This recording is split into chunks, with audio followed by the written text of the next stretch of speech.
What is happening? I am Minnesota Vikings man 28, and the Minnesota Vikings are 1-4, me facing the 0-5 Atlanta Falcons at home, US Bank Stadium. This should be a win, hopefully. I did predict them to win. This could be like a high-scoring shootout because both secondaries are not really that good.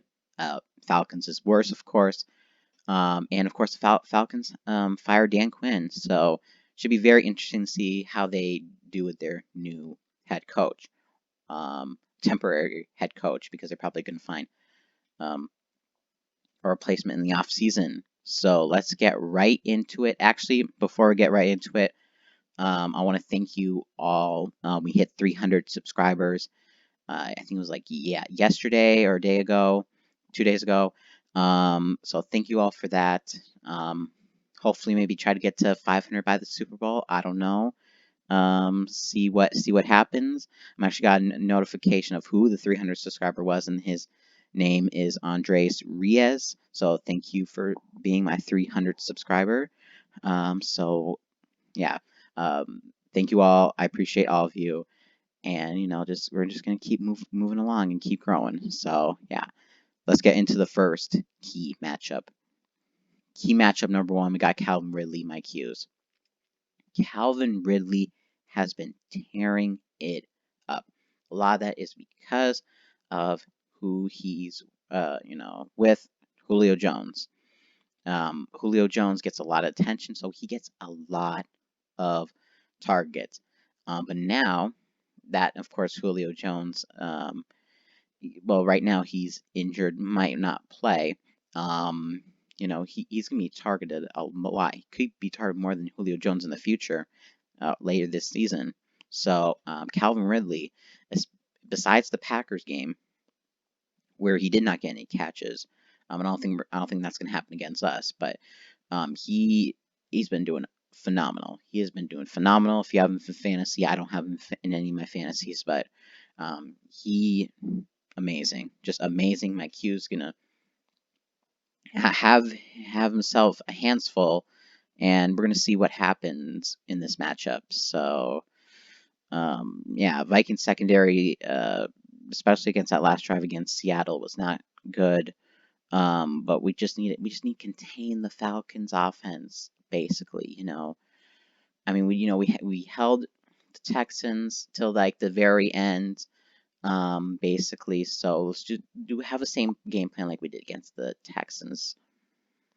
Next key matchup, got Grady Jarrett versus Garrett Bradbury. If you were following me last season, when we did Falcons Vikings 3 key matchups, we have this exact matchup. The reason why I have this matchup is because Drew Smith is out, and I don't know who the person going to be filling him for him is. Is it going to be Ezra Cleveland? I hope so. Or is it going to be Brett Jones? Who knows? But I'm going to put Garrett Bauer because we need to double team him. He is probably their only good defensive player on that whole defense. But he can definitely pressure you so much. And we know Alexander Madison, unlike Dalvin Cook, he's more up the middle. That showed against Seattle Seahawks, 4th and inches.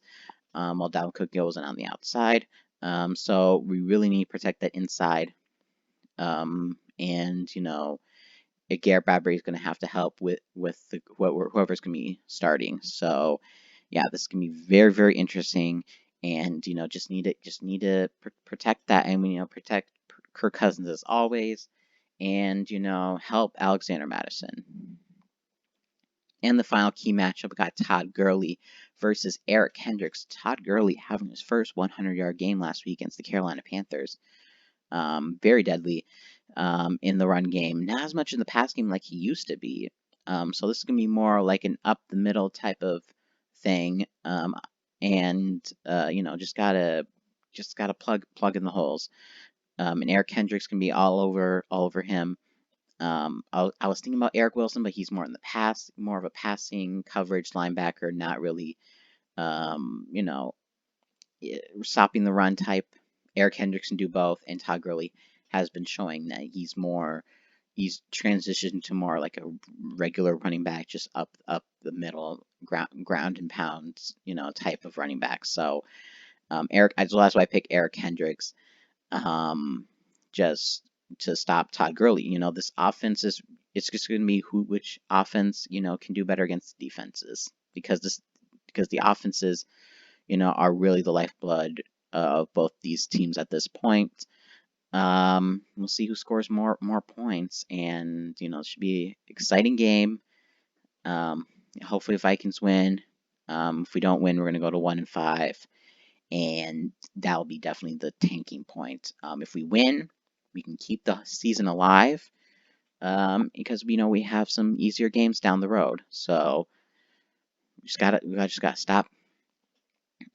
Basically, Gurley from getting a lot of yards, and just and then like Gurley didn't get so much in the start of the season, but he's gotten a lot more toward now. So if we can just stop him and then just focus, double team Calvin Ridley, we're all good. So yeah, and if Julio Jones plays, he's gonna be limited. So yeah.